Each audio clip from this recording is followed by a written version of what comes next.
আজ 10 বছর ধরে হুজুর ইমামতি করে 4,000 টাকা। হুজুরের বেতন বাড়ানোর কোনো খবর নাই। তোমাকে কে বলেছে মসজিদে মার্বেল পাথরে টাইলস বসানোর জন্য? কি বলেছে? আল্লাহ বলেছে। মসজিদে এক কাতার মানুষ হয় না দ্বিতীয় তালা করার জন্য পাগল। তোমার ভিতরে ইনসাফ নাই। তোমাকে কে বলেছে সভাপতির দায়িত্ব পালন করার জন্য? আজকে অধিকাংশ জায়গায় আপনি তাকিয়ে দেখেন, সভাপতি, সেক্রেটারি, ক্যাশিয়ার সুদখুর, গাঞ্জাকুর, এবাকুর, দুর্নীতিবাজ, তার বউয়ে পর্দা করে না। অধিকাংশ মসজিদের এই অবস্থা। নামাজের সাথে কোনো খবর নাই।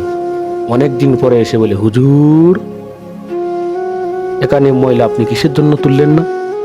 4,000 টাকা দিয়ে আপনি হুজুর কিনে ফেলেছেন। দুনিয়া এত সহজ? কে বলেছে আপনাকে হুজুরকে ময়লার কথা বলতে? খবরদার, সময় বেশি দিন বাকি নেই। ফেরেশতা আলগি দিয়ে পিটা দিবে। জান্নাত এত সোজা নয়।